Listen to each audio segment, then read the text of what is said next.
quickly put it up to your ear and listen. Did it start ticking? Shh. Did it?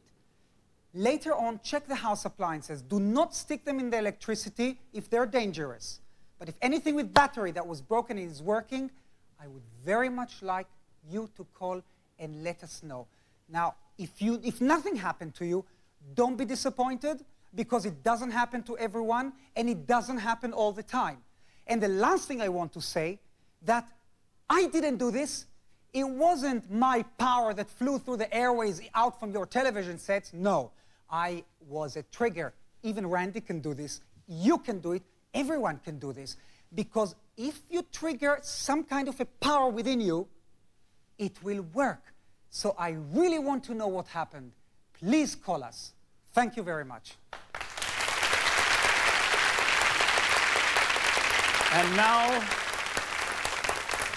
And now for a response, let's go to Randi backstage.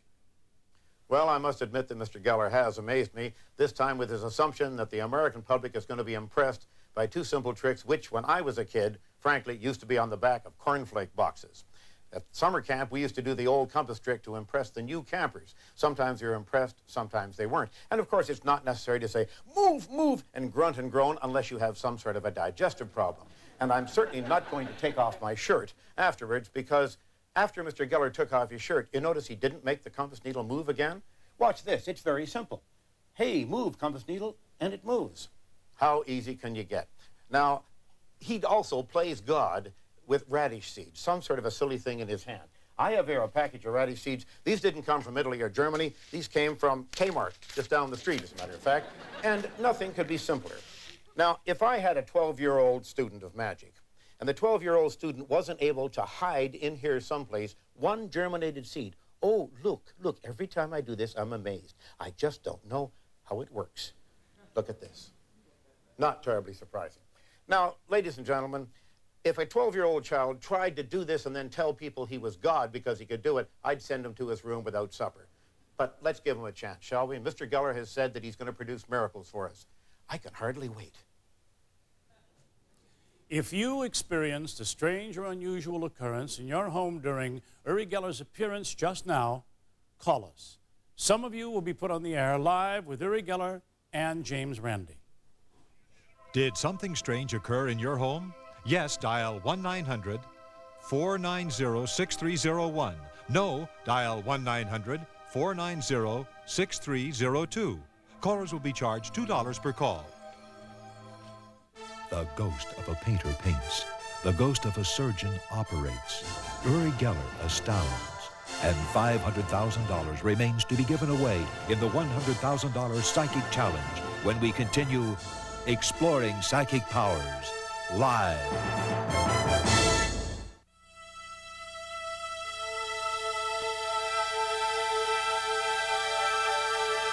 Spiritualism, now known as channeling, is based on a belief that it's possible for the living to communicate with departed spirits. We visited the only college in the world devoted exclusively to the study and practice of spiritualism. What goes on really at Stansted Hall is a mystery to a lot of people. Basically, we try to teach spiritualism. By far, our students are made up of people from 40 years of age upwards. We very, very rarely nowadays get any really youngsters, say in the teenage bracket. Of course, there's a logical reason for this. People aren't afraid of dying or interested in death, for instance, until they're getting on towards an age when that becomes an interesting part of their thinking. But nevertheless, most of the people that come here are middle to elderly. Men and women are reasonably fairly balanced, and we get them from just about every possible walk of life. And as we're the only residential spiritualist college in the world, we get them from just about every single country going. Because I keep getting this, you see here, and I felt that there had been several tragedies in some way in your family. There are things that have happened very quickly to the family and brought distress in some way. Gordon Higginson, the principal of Stansted Hall, is considered to be one of the world's leading mediums. People come from 5 continents, hoping that he can help them communicate with departed friends and relatives. Because I keep on receiving that, and I can also see a gentleman here, and he's a soldier. My father. Your father. He wishes to be remembered to you. Do you understand that? Yes. That's fine. Built there in a very lovely way, and I keep hearing the name of John as I'm talking to you. That's my brother. That's your brother? Yes. Now, please, madam, don't take wrong what I'm going to say to you. But have you had anything done with your hair that is different from what it was some years ago? Yes. Pardon? Yes, I have. Because they keep looking at your hair. And they keep saying to me, we couldn't have remembered her like this. Because it's totally different from what it was like. Am I correct? That's very true. Good. But he does say that he feels now better where he is because he wouldn't have liked to have been a burden. And he felt that he would have been. Yes. Do you understand that? And I think you know that, don't you? We have to realize that basically, as far as spiritualism goes, death is the main stock in trade. Without death, there would be no spirit people. Without spirit people, there would be no spirit return and no use for a medium. Now, she was obviously a very psychic lady herself, quite mediumistic. Her hair may have been whiter than that when she went to spirit, but she gives me the colour because of that reddish hint. I think the red hair should give you some sort of clue which side of the family she fits into. Yes. She suffered quite a lot before she passed with either chest or heart trouble, I feel. She makes me feel very weary towards the end of her life. That's true. But she never lost her humour. She was a lovely lady. Mm. What I'm doing is trying to draw portraits of people related or linked with the sitter who have passed into the world of spirit, or perhaps as the ordinary world would say, have died. I don't see or hear them, I just somehow or other manage to draw portraits of them. But I can't draw what they want to order. I have to wait for someone in the spirit world to come forward and want to be drawn and be able to be drawn. I'm not really sure how they communicate with me, but it works most of the time. That's the mother of a Japanese television producer, and months later he sent me back a little photograph. It's a very quick, scribbly drawing because I was trying to draw fast for the TV cameras. This picture was done by post. I never even met the boy's mother. He died having an operation to straighten his nose, and she later sent me back a photograph and a copy of the drawing that I could use if I needed to put it in a book at any time. But what is the problem is that so many people ignorant of the subject tend to be invited on television, unfortunately, that should never be on at all. And people speak that should never really be asked to speak on these matters because they're very deep subjects. And I think it puts to the public generally that spiritualism is not really a very sane sort of sensible movement, but it is. I would point out to you that Mr. Higginson and the other mediums were doing readings for people whose records they had in front of them. They were students at the school. We turn now to something real, a very special class of phenomena, which are not physical powers or psychic powers, but which are inherited and learned. We call them special abilities. And the people who possess them are called savants, people of profound or extensive learning. Some savants are autistic, but our next guest certainly is not. In fact, at 28, this man is about to become a professor of mathematics at Harvey Mudd College, and he possesses a very special ability. He's what's known as a lightning calculator. Ladies and gentlemen, Arthur Benjamin.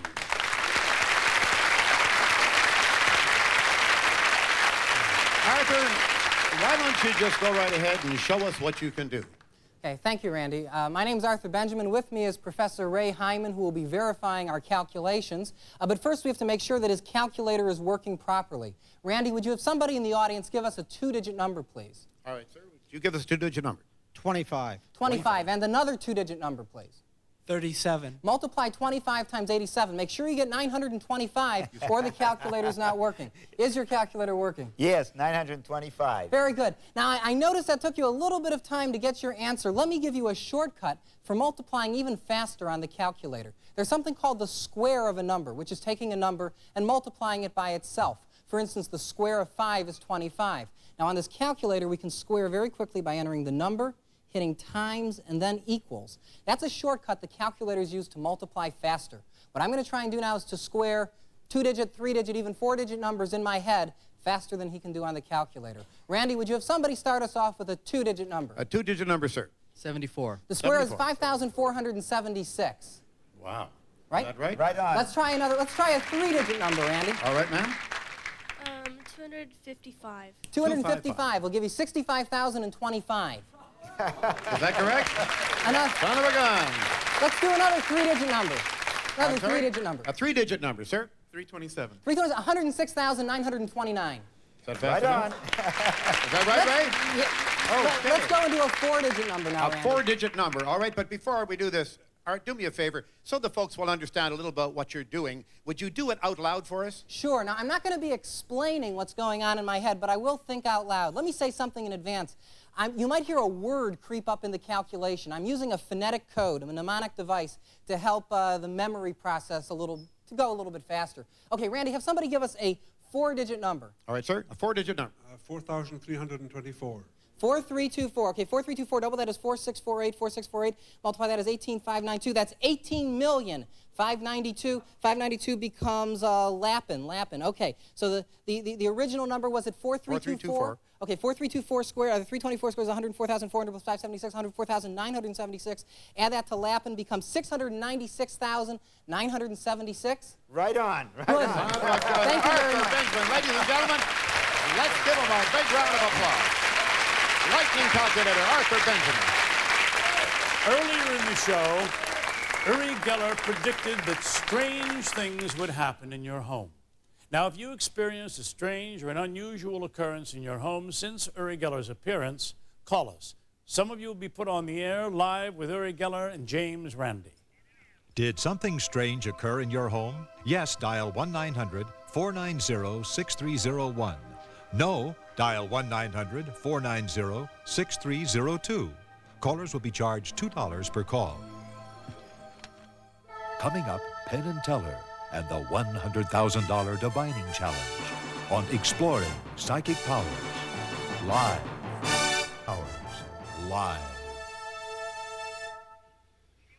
While ESP challenger Valerie Swan continues to try to win the $100,000 ESP challenge, concentrate on this card. You can test your powers of ESP by taking part in the National ESP test. Try to picture the shape on the other side of the card and call the number opposite the shape you see. Callers will be charged $2 per call. Ladies and gentlemen, I've made it my business to expose medical quackery and shady practitioners of so-called psychic powers because to believe in these powers can be very dangerous. In their own way, my friends Penn and Teller would like to make the same point. Hi, my name is Penn Gillette. This is my partner Teller. We're Penn and Teller. Randy is a great man. Randy is a wise man. Randy is a fair man. Randy is spending a lot of time having an open mind and investigating these nuts. He hears them out. He tests them. We are wise guys. We are snotty, condescending, self-righteous, and holier than thou. We have the luxury of not having to be fair. We know that you know that all this New Age stuff is bunk. It was bunk 100 years ago. It's bunk now. But how can you make a buck off it? Here's a neat little trick that you can use to exploit these New Age airheads. If you take the round hole of a key and press it hard against your finger or thumb for a little while, you'll get a pale bubble that looks for all the world like a burn blister. And here's the really cool part. After a minute or two, voila! It goes away. Instant healing. Who would fall for this? I think you might know one or two. How do you make a buck off it?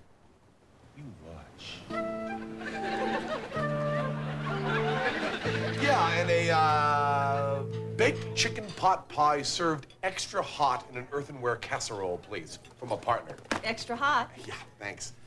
Have you ever heard a conversation like this going on around you? Listen in.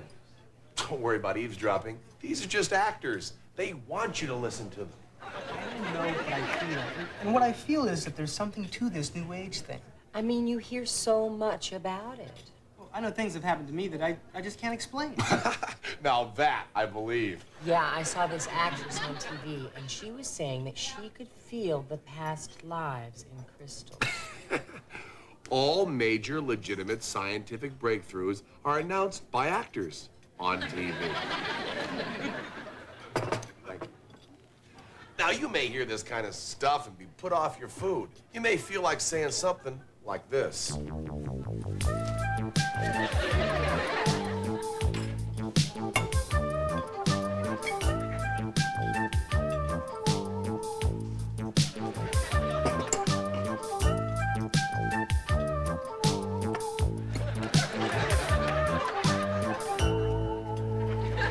But if you think like us, you think, here are some sheep. How do I shear them? Get your blister ready and empty the salt shaker into your pocket.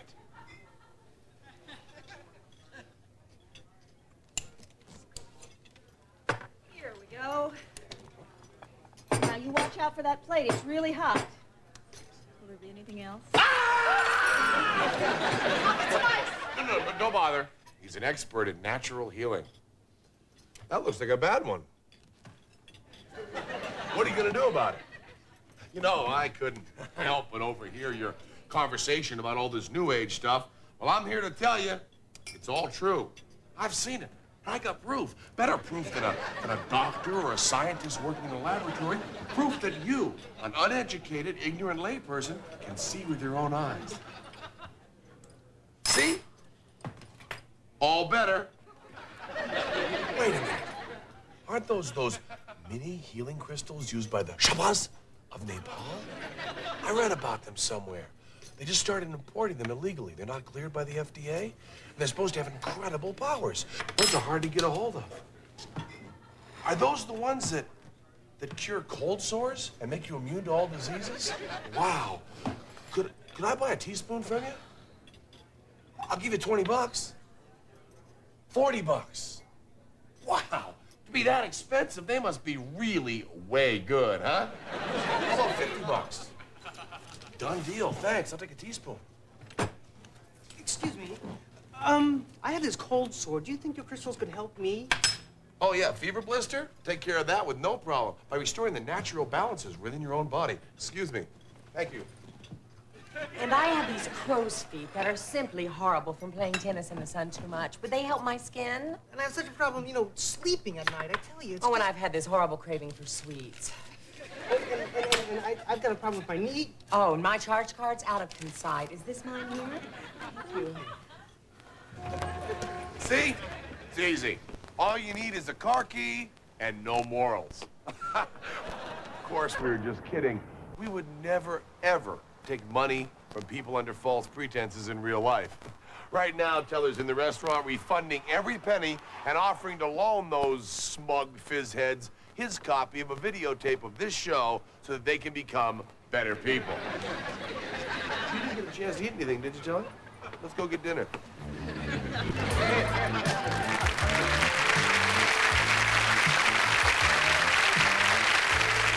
Divining, or dowsing for water and minerals, dates back to ancient Egypt. The primary tools of the dowser are divining rods, sometimes straight, sometimes forked, frequently made from the branch of a hazel tree or just plain coat hangers. But in the hands of certain people who possess the power of divining, these rods are said to move in various ways when water or minerals are present. Some believe that dowsers possess a faculty not unlike that of a medium or clairvoyant, and that their powers are indeed supernatural. Divining Challenger Forrest Bays was born in Kentucky.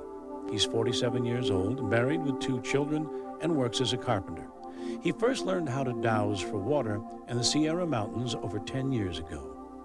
Because of the sensitivity of divining rods, it was necessary to conduct the divining challenge prior to tonight's broadcast in an open space where existing water pipes and other sources of water could not interfere with the test.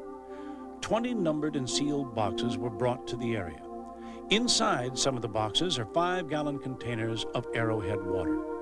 The other boxes are filled with a material making them identical in weight and appearance. Divining challenger Forrest Bays was allowed to stand over each box in turn and using divining rods attempt to read their contents. The boxes that he said contained water were recorded by a notary and signed by Mr. Bays at the test site. The boxes Mr. Bays chose were transported to the studio, and they're here right now. We're going to open them in a moment. But first, Forrest, I assume that these divining rods are the same ones that you use at Universal Studios and during the actual test. Yes, they are. Okay. We have here a bottle of the same kind of water that was used in the test. So would you please show us how these rods work? Certainly.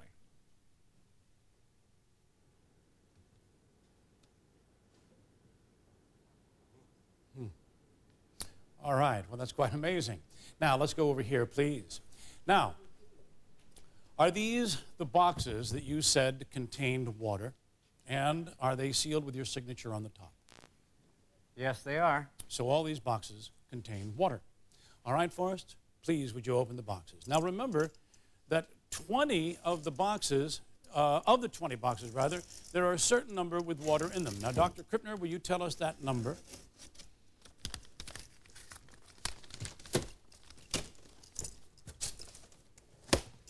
Dr. Krippner? Well, of the 20 boxes, there were 5 containing water, and Mr. Bays found 8 bottles. All right, we have 1 with water in here. But I'm afraid you say there were 5 boxes? That's right. And Mr. Bays chose 8 of the boxes. I'm sorry, but we came to one of the non-5 boxes with sand.